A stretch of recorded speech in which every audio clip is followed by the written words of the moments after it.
Hi everyone, let's study the features of the skull from the lateral view.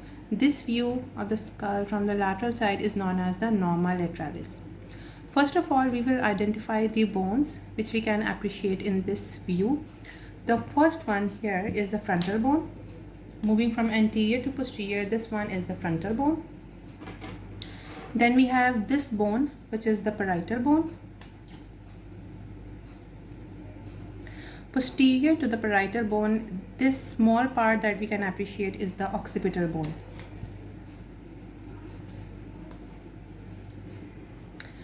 Just beneath these bones, we can see this bone, which is actually the temporal bone with its few parts. This part of the temporal bone is the squamous part of the temporal bone. This part is the mastoid part of the temporal bone. This is the zygomatic process of the temporal bone up to this suture. This is the tympanic plate of the temporal bone. And this prominence, the conical projection, which is best seen at the basal view of the skull, this is the styloid process of the temporal bone. Anterior to this temporal bone, this small part of the bone is the greater wing of the sphenoid. So this is sphenoid. Other bones include this prominence of cheek formed by the zygomatic bone and this projection of bone, which is the maxilla. Now we will identify the sutures formed between these bones. Between the frontal and the parietal bone, we have this cornal suture.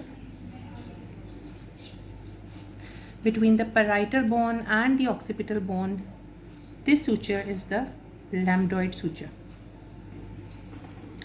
Between the parietal and temporal bones, we have the parieto-temporal suture. And two sutures we have discussed already in the Norma occipitalis, which were present between the mastoid and the occipital bone, mastoid and the parietal bone. These were the parieto-mastoid suture and occipito-mastoid suture.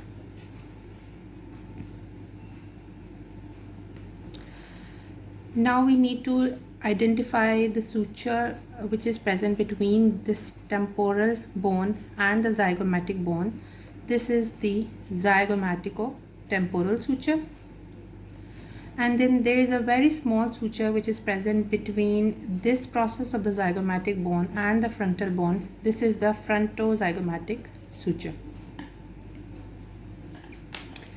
So what happens in this view, the frontal bone articulates with the parietal bone at cornal suture. Parietal bone articulates with the occipital bone at the lambdoid suture.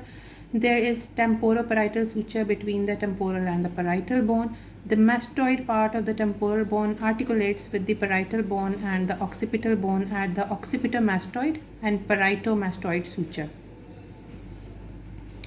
The parts of the temporal bone we have appreciated already. This arch-like structure is actually the zygomatic arch. This zygomatic arch is formed by the contribution of two bones. First one is the zygomatic process of the temporal bone, and second one is the temporal process of this zygomatic bone, which meet at the zygomatic suture. The zygomatic bone, it also sends a process superiorly, which is the frontal process of the zygomatic bone, and this frontal process articulates with the frontal bone at the frontozygomatic suture. This zygomatic bone forming the prominence of the cheek, it has a small foramina here, which is a zygomaticofacial foramen, and this foramina is meant for the passage of zygomaticofacial nerve. This bony part is contributed by the maxilla. Now we have to identify two meeting points of the sutures in this view. The first meeting point is this H-shaped meeting point, which is present between four bones: parietal bone, sphenoid bone, temporal bone, and the frontal bone. This H-shaped suture is known as the Pterion, and this is very important clinically because this is the thinnest part of the Norma Lateralis.